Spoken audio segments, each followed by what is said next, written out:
కొండగాడవుట హింసాలంబకుడవుట మిథ్యా తాత్పర్యములాడుట అన్నియు పరద్రవ్యము నాశించి ఈ శ్రీ తాను ఇన్ని యుగములు ఉండగలదో శ్రీకాళహస్తీశ్వర. జాతులు చెప్పుట. Next screen. జాతులు చెప్పుట అంటే జాతకాలు చెప్పడం. జాతకాలు చెప్పడం అంటే తెలుసు కదా, మన టైం బాగాలేనప్పుడు మనం ఏం చేస్తాం, ఎవరైతే జాతకాలు చెప్తారో, ఇది చూడండి, ఇవి రాసులు అన్నమాట. రాసులను బట్టి జాతకాలు చెప్తూ ఉంటారు. మన టైం బాగాలేనప్పుడు మనం ఏం చేస్తాము, వేరే వాళ్ళ దగ్గరికి వెళ్ళి మా జాతకం ఎట్లా ఉన్నది, మా టైం ఎట్లా ఉందని అడుగుతాం కదా. అట్లా జాతకాలు చెప్పడం, డబ్బుల కోసం జాతకాలు చెప్పడము. సేవ చేయుట. నెక్స్ట్ సేవ చేయుట. సేవ చేయడం అంటే ఏంటి? సేవ చేయడానికి పని చేయడానికి తేడా ఉంది. సేవ చేయడం అంటే ఏంటి? డబ్బులు తీసుకోకుండా, ఎట్లాంటి డబ్బులు లేకుండా చేయడం. అంటే వాళ్ళు ఇష్టపూర్వకంగా చేస్తారా అంటే కాదు, అది బలవంతంగా వాళ్ళ చేత చేయించుకోవడం. Next screen. ఇక్కడ చూడండి, ఈ స్క్రీన్ లో కనిపిస్తుంది, ఇక్కడ గొడుగు పట్టుకున్నాడు సేవకుడు లాగా అన్నమాట. సేవ చేయడం, ఎట్లాంటి డబ్బులు లేకుండా సేవ చేయడము. తర్వాత మృషలు సంధించుట. మృషలు అంటే అబద్ధాలు చెప్పడం. కొంతమంది ఏం చేస్తూ ఉంటారు, అబద్ధాలు చెప్తూ ఉంటారు. మన ముందు స్క్రీన్ 18 మృషలు సంధించుట, అబద్ధాలు చెప్పుట. న్యాయాపఖ్యాతి పొందుట. అబద్ధాలు చెప్పడము, న్యాయాపఖ్యాతి పొందడము అంటే ఏంటంటే, ఇప్పుడు చూడండి, న్యాయమూర్తులు ఉంటారా, ఆ న్యాయమూర్తులు వెనక్కి వెళ్ళిపోయింది, ముందుకు రావాలి. న్యాయాపఖ్యాతి పొందుట అంటే జడ్జిలు వాళ్ళు న్యాయం చెప్పడానికి ఉంటారు కదా, కానీ వీళ్ళు ఏం చేస్తారు అంటే కొన్నిసార్లు డబ్బులు తీసుకుని, వేరే వాళ్ళ దగ్గర డబ్బులు తీసుకుని న్యాయం చెప్పాల్సిన చోట అన్యాయం చెప్తూ ఉంటారు. దొంగ సాక్ష్యాలను చెప్పించి సాక్ష్యాలను తారుమారు చేసి వాళ్ళు న్యాయాన్ని అన్యాయం చేస్తూ ఉంటారు అనమాట. దాన్ని న్యాయ అపఖ్యాతి. ఖ్యాతి అంటే పేరు సంపాదించడము, అపఖ్యాతి అంటే పేరు సంపాదించలేకపోవడం, అంటే చెడ్డ పేరు సంపాదించడం. వీళ్ళు న్యాయమూర్తులను మనం ప్రస్తుతం చాలా మంది ఇట్లా చూస్తున్నాం అనమాట. వాళ్ళు ఏం చేస్తుంటారు, సాక్షుల దగ్గర డబ్బులు తీసేసుకొని బాగా లంచాలు తీసుకుని, ఒకవేళ వాళ్ళు న్యాయంగా ఉన్నా కూడా వాళ్ళని బెదిరించో ఏదో ఒకటి చేసి వాళ్ళని ఇట్లా అన్యాయం చేసేలాగా చేస్తూ ఉంటారు అనమాట. న్యాయ అపఖ్యాతిని పొందుట. కొండెకాడవుట. కొండెకాడు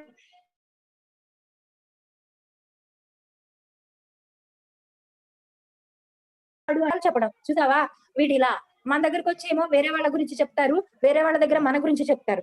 అప్పుడు మనం ఏమవుతాం, మన మీద వాళ్ళకి చెప్తాడా, వాళ్ళ గురించి మనకు చెప్తారా, ఇద్దరు కలిపి అప్పుడు ఏమవుతుంది, మధ్యలో వాడు బానే ఉంటాడు, ఇలా ఒకరి మీద ఒకరికి చెప్పడం వల్ల ఆ ఇద్దరు జుట్టు పట్టుకుని కొట్టుకోవాల్సిన పరిస్థితి వస్తుంది అన్నమాట.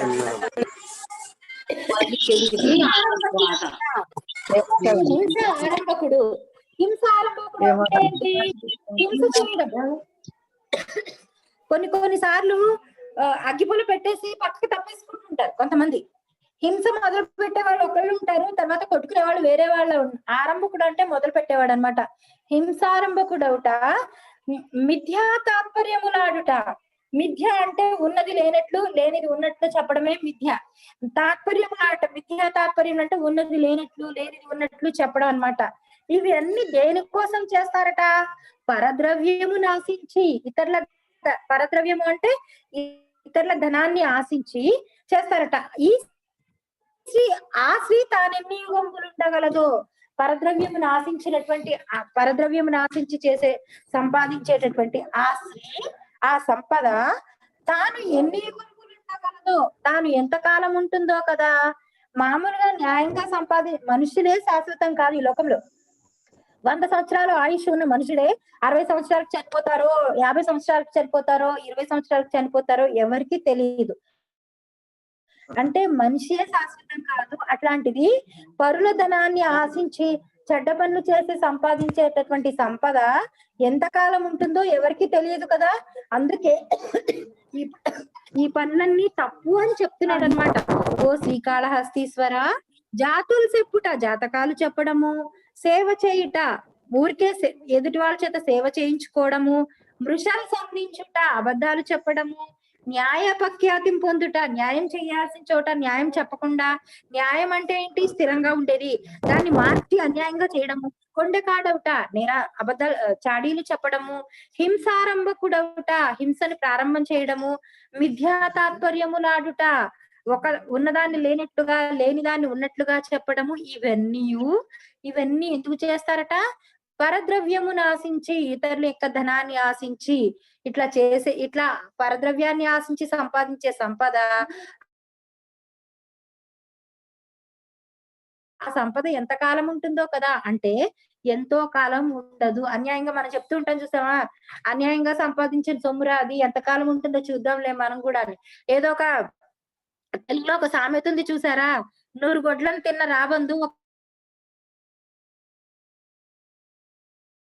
తిన్న రాబందు ఒక గాలివానకి టాందిట. అంటే ఏంటి అర్థం? రాబందు అనేది ఒక గద్దలాగా ఉండే ఒక పెద్ద పక్షి అన్నమాట. అది అది చచ్చిపోయిన జంతువులను మాత్రమే, వాటి మాంసాన్ని మాత్రమే తింటుంది. అది పూర్వకాలంలో చచ్చిపోయిన ఆవుల్ని, గేదెల్ని, ఎద్దుల్ని తీసుకెళ్లి ఊరికి దూరంగా పడవేసినప్పుడు ఆ రాబందులు అనే పక్షి లాంటివి వచ్చి తినేసి అవి తినిపోయేవట.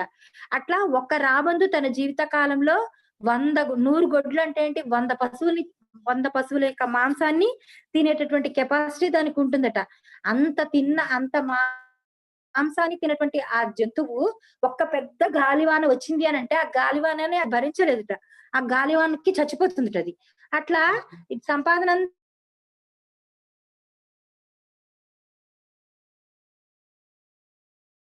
ఏదో ఒక దగ్గర కొట్టుకుపోతుంది అనమాట. చూసారా మనం ఏసీబీ వాళ్ళ వల్ల చిక్కిన అవినీతి రాబందు, అవినీతి పక్షి, అవినీతి అధికారి అని మనం పేపర్లో చదువుతూ ఉంటాము.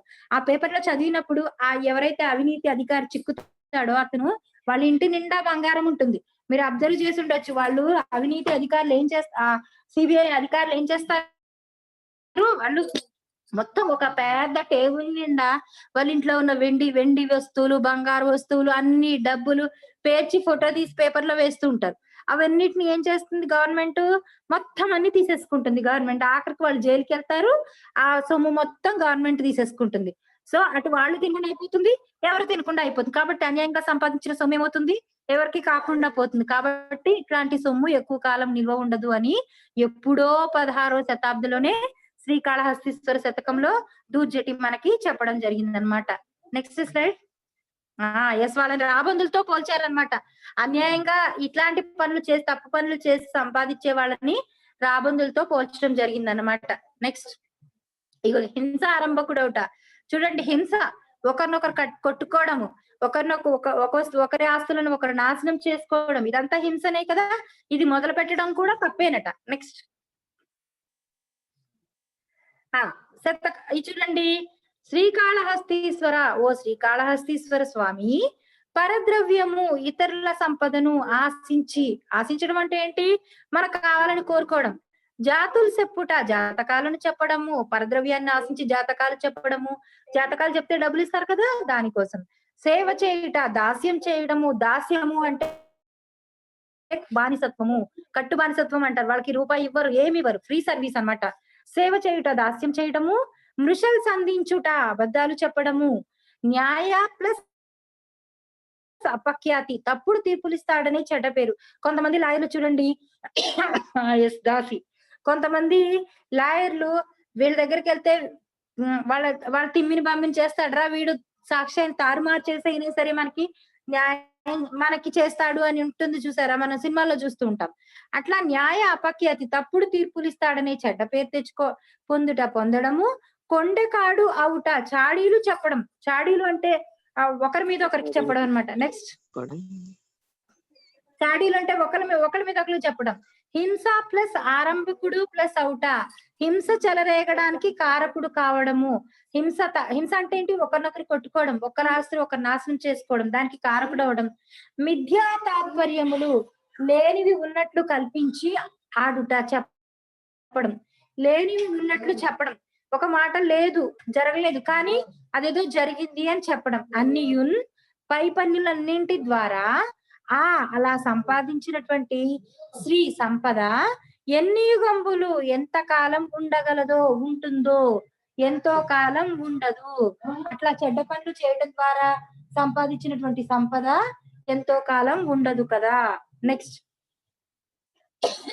అందుకని ఇక్కడ మనకి ఈ పద్యం ద్వారా ఏం చెప్తున్నారు, ఇక్కడ చెప్పినటువంటి పనులన్నీ మనం చెయ్యకూడదు. మనకి శతక పద్యాల ద్వారా మనకి చెప్పేటటువంటి ఏంటి నీతి, ఓ శ్రీకాళహస్తీశ్వర స్వామి ఇతరుల సంపదను ఆశించి జాతకాలను చెప్పడము, దాస్యం చేయడము, అబద్ధాలు చెప్పడము, తప్పుడు తీర్పులు ఇస్తాడనే చెడ్డ పేరు పొందడము, చాడీలు చెప్పడము, హింస చెలరేగడానికి కారకుడు కావడము, లేనివి ఉన్నట్లు కల్పించి చెప్పడము, పై పనులన్నింటి ద్వారా అలా సంపాదించిన సంపద ఎంత కాలం ఉంటుందో ఎంతో కాలం ఉండదు. అంటే కొద్ది కాలంలోనే వాడు అలా సంపాదించిన ఆస్తి మొత్తము పాడైపోతుంది అని మనకి పద్యం ద్వారా చెప్పడం జరిగింది అనమాట. ఇంకా శతక మధురిమలో చిట్ట చివరి పద్యాన్ని చెప్పుకుందాం. నెక్స్ట్, ఆఖరిగా మనం చెప్పుకోబోయేటటువంటి పద్యము మన తెలుగు శతకాలలో చాలా ప్రసిద్ధి పొందినటువంటిది, గొప్ప శతకము. వేమన సుమతి శతకాలు రెండు మనకి తెలుగు పద్యాల్లో చాలా పర్లధనాన్ని ఆశించి మనం చేసే పనులు, చేయకూడని పనులు మనకి ముందు పద్యంలో చెప్పడం జరిగింది. ఇప్పుడు ఇది మన సుమతి శతకము. మీరు ఇది చిన్నప్పటి నుంచి చదివిన పద్యమే. సుమతి శతకం ఇది చాలా తెలుగులో ప్రసిద్ధికి ఎక్కినటువంటి శతకము.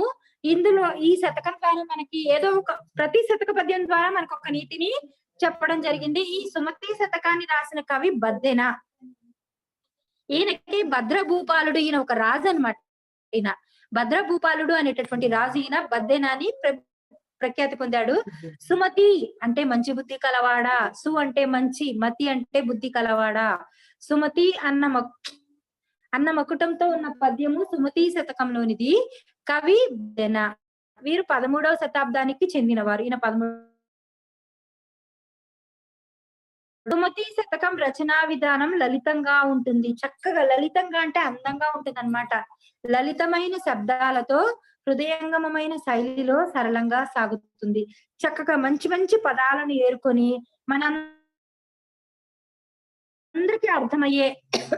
మనందరికీ అర్థమయ్యే భాషలో సరళంగా, ఎవరిని చెప్పినా చెప్పకపోయినా మీకు పద్యం అర్థమైపోతుంది అనమాట. అంత చక్కగా ఉంటుంది. సులభంగా భావాలను పఠితల మనసులకు హత్తుకునేటట్లుగా ఈ శతక రచన ఉంటుంది.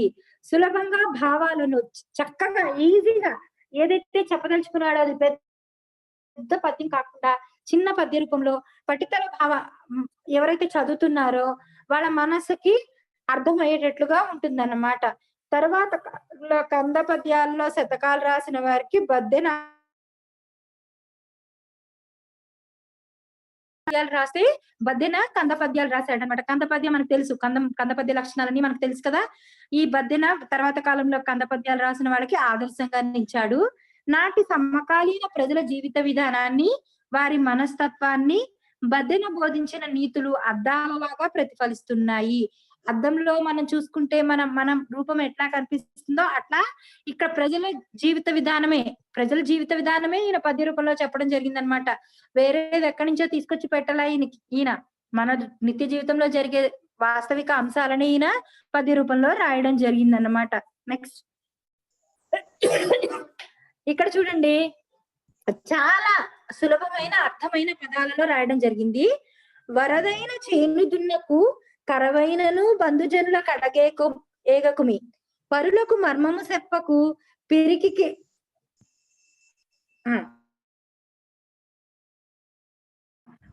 దళవాయితనము పెట్టకు సుమతి.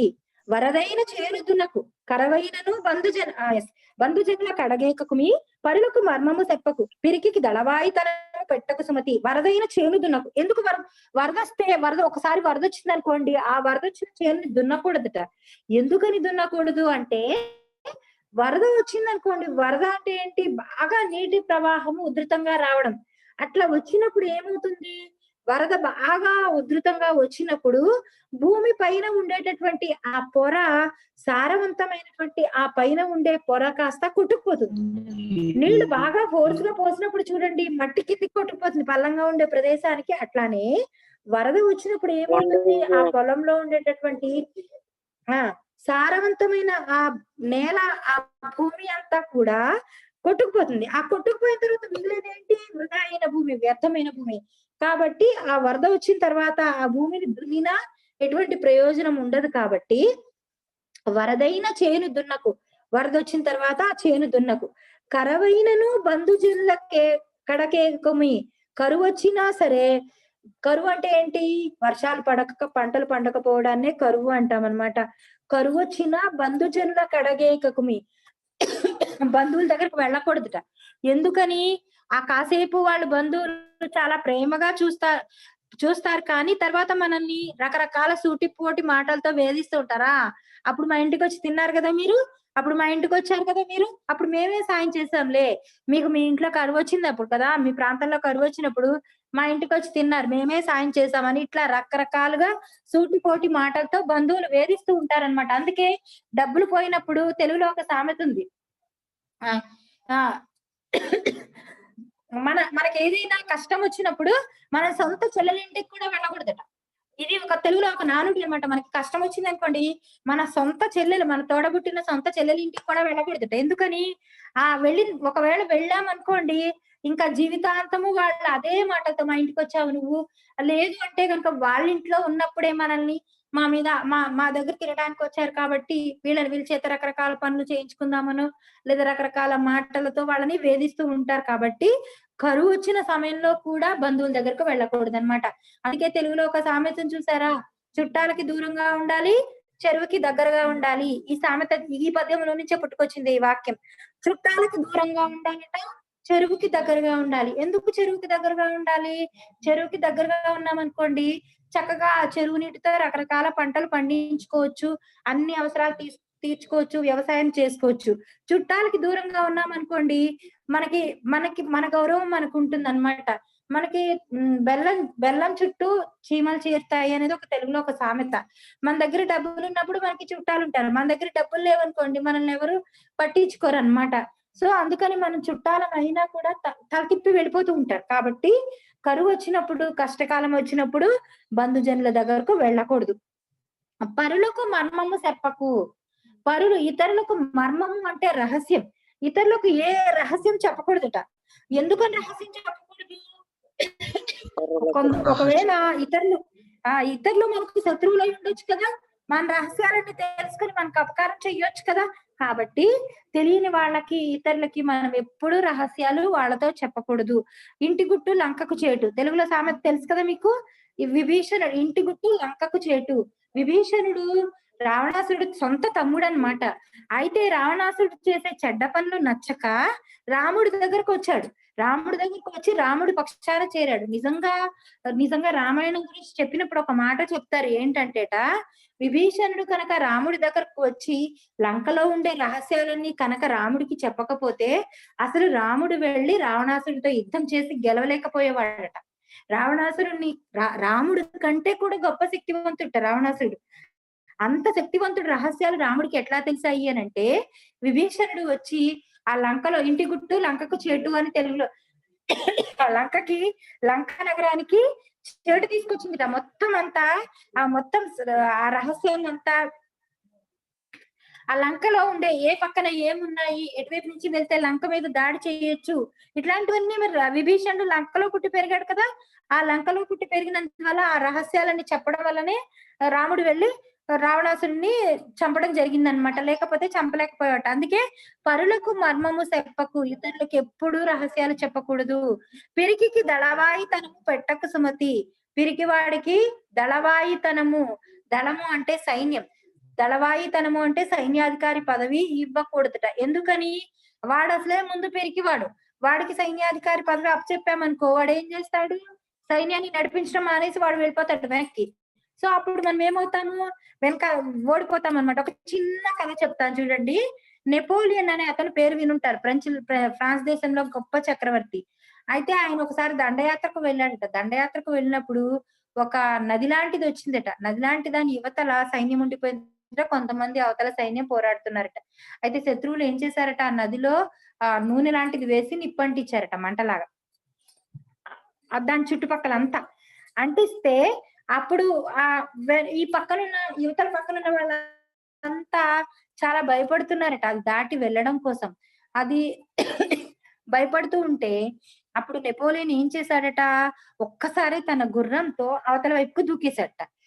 రాజే అవతలకి దూకటం చూసి ఆ సైన్యం అంతా కూడా వాళ్ళు కూడా ధైర్యంగా అవతల పక్కకు వెళ్ళిపోయారట. రాజు ఇక్కడ ధైర్యవంతుడు కాబట్టి అవతల పక్కకు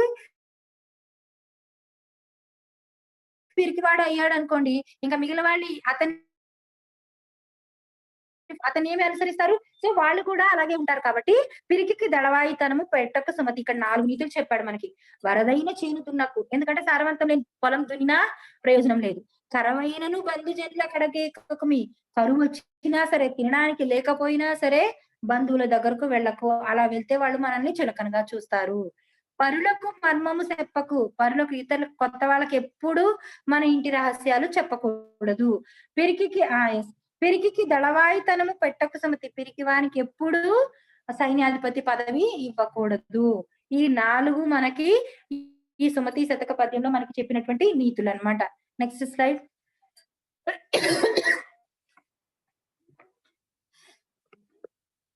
నెక్స్ట్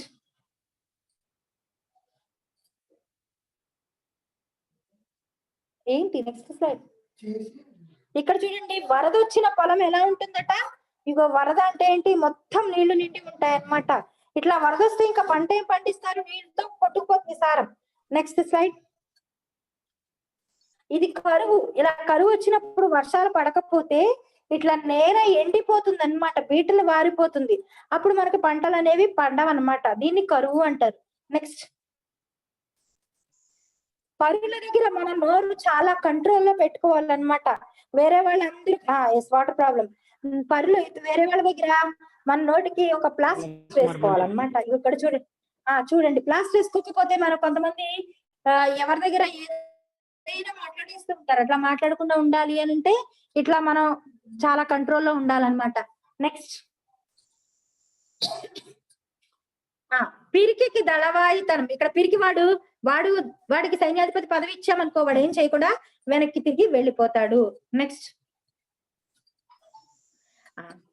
ఓ మంచి బుద్ధి కలిగిన వాడా, వరద వచ్చిన తర్వాత ఆ భూమిని దున్నవద్దు, కరువు వచ్చినా బంధువుల ఇళ్లకు వెళ్ళవద్దు, ఇతరులకు రహస్యాలు చెప్పవద్దు, పిరికి వాడిని సైన్యాధిపతిని చేయవద్దు. ఇవి మీరు జీవితంలో పాటించాల్సినటువంటి నీతులు. గుర్తుపెట్టుకోండి, ఈ ముందు పద్యంలో చెప్పినవి ఇవి మీరు ఖచ్చితంగా జీవితంలో అమలు చేయాల్సినటువంటి నీతులు అన్నమాట. నెక్స్ట్. ఇక్కడ ఆలోచించండి, చెప్పండిలో 3 ప్రశ్నలు ఇచ్చారు చూడండి. భగవద్ దర్శనం వల్ల కలిగే అనుభూతులను చెప్పండి. మెసేజ్ చేస్తారా, చెప్తారా? భగవంతుణ్ణి దర్శించడం వల్ల మనకు కలిగే అనుభూతులు ఎటువంటివి? అనుభూతులు అంటే అనుభవాలు. మనకి ఎట్లాంటి అనుభవం కలుగుతుంది భగవంతుని చూసినప్పుడు? మనకు మంచి జరుగుతుంది, మనసు ప్రశాంతంగా ఉంటుంది. ఇంకా దయ ఉంటుంది మేడం. ఏమన్నా కోరికలు ఉంటే తీరిపోతాయి. ఆశ్చర్యం కూడా వేస్తుంది భగవంతుడు మన కళ్ళు ఎదుర్కొంటే ప్రతి కాగానే. ఇంకా తెలియనటువంటి మానసిక ఆనందాన్ని, మనకి ఏమైనా బాధ వస్తే దేవుని దగ్గర మనకి ఏదైనా కష్టం వచ్చినా దేవుడి దగ్గరికి వెళ్ళి చెప్పుకోవడానికి వీలవుతుంది. మనం గొప్ప అనుభూతిని పొందుతాం అన్నమాట. మనం దాన్ని వివరించడానికి వీలైనటువంటి అనుభూతిని పొందుతాము. నెక్స్ట్. జాతకాలను నమ్మవచ్చా, ఎందుకు?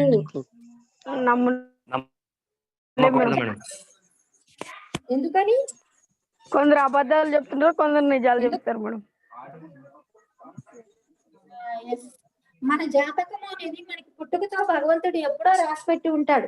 మన కష్టాన్ని మనం నమ్ముకుంటేనే మన జాతకం మారుతుంది. చూడండి, ఇప్పుడు నేను లక్షాధికారి అవుతాను అని చెప్పాలనుకోండి, ఎవరో ఒక జాతకం చెప్పే ఆయన వస్తాయా? రావు కదా.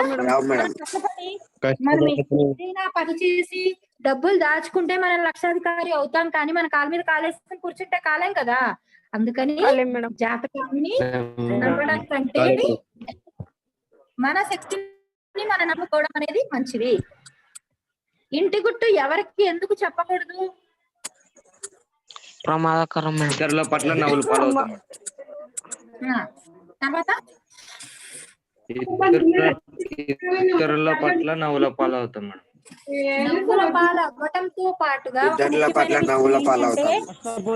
నవ్వుల పాలవడంతో పాటుగా ఎవరైనా నష్టపోతాం. నష్టపోతాం కూడా. శత్రువులు మన రహస్యాలని తెలుసుకొని తక్కువ చూపు మనల్ని నాశనం దాడి చేయడం చూసి దొంగలేస్తారు. ప్రయత్నిస్తారు. కాబట్టి ఇంటి గుట్టు ఎవరికి చెప్పకూడదు. నెక్స్ట్ వన్, అవగాహన, ప్రతిస్పందన. ఈ క్రింది అంశాల గురించి మాట్లాడండి. ఆచారము. ఆచారం అంటే ఏంటమ్మా? మాకు ఆచారం ఇది. ఎప్పుడు పాటించేది, తరతరాలుగా వచ్చే ఆచారం వచ్చే పాటించడం. ఆచార్యం తరతరాలుగా వచ్చే అలవాటుని ఆచారము అంటారు. ఆచార్యం సత్కార్యము అంటే సత్కార్యం.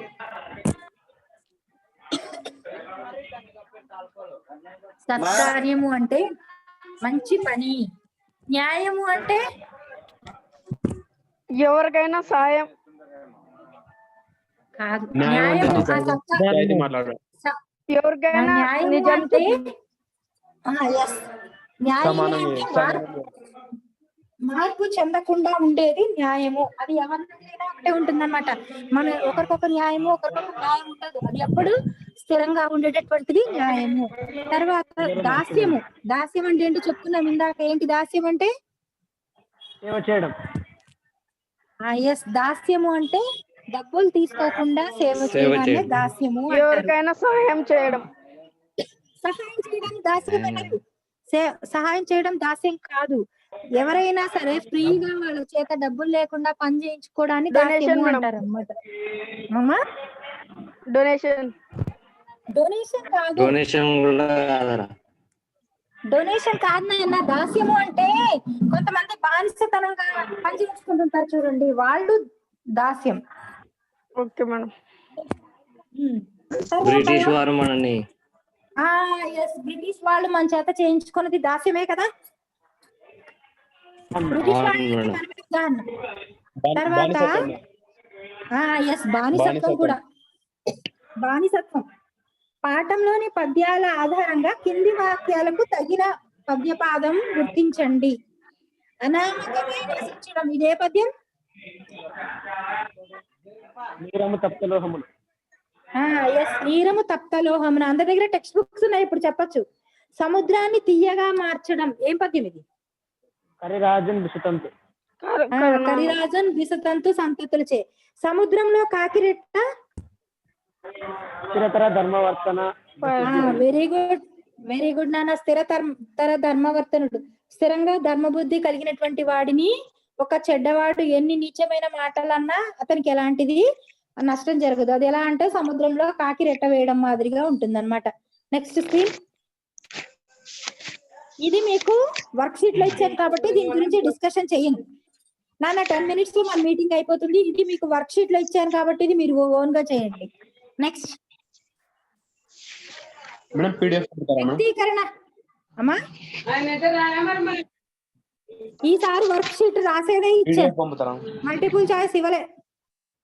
ఓకే. ఎందుకంటే తెలుగు మర్చిపోతారు. అన్ని ప్రతిసారి మల్టిపుల్ చాయిస్ క్వశ్చన్స్ ఇస్తే తెలుగు మర్చిపోతారు మీరు. రాయడం ఎలాగో అసలే హోంవర్క్ కూడా రాయడం లే, అందుకని ఇవ్వలే. మేడం లింక్ మేడం, అమ్మా లింక్ పంపిస్తారు మేడం. లింక్ పెడతారా మేడం? లింక్ కాదు, వర్క్ షీట్. Okay madam. రాసేది ఈసారి మల్టిపుల్ చాయిస్ క్వశ్చన్స్ కాదు, రాసేది ఇచ్చా. Okay madam. కాలనయముపై నీళ్లు పడితే ఆవిరిగా మారుతాయని తెలుసు కదా, అలాగే మనుషులు ఎవరిని చేరితే ఎలా అవుతారో ఉదాహరణంగా రాయండి. ఇది మనకు తెలుసు, బాగా బాగా చెప్పుకున్నాం ఈ పద్యం. ధర్మవర్తనలను నిందించడం వల్ల ప్రయోజనం లేదు అనే అమ్మా. చెడ్డవారితో చేస్తే చెడ్డ పనులు వాళ్ళకి వస్తాయి, మంచి వారితో చేస్తే మంచి పనులు వస్తాయి. ఎస్, ధర్మవర్తనలను నిందించడం వల్ల ప్రయోజనం లేదు అనే విషయాన్ని ఉదాహరణంగా ఇప్పుడే చెప్తున్నాం మనం. సముద్రంలో కాకి రెట్ట వేయడం అది.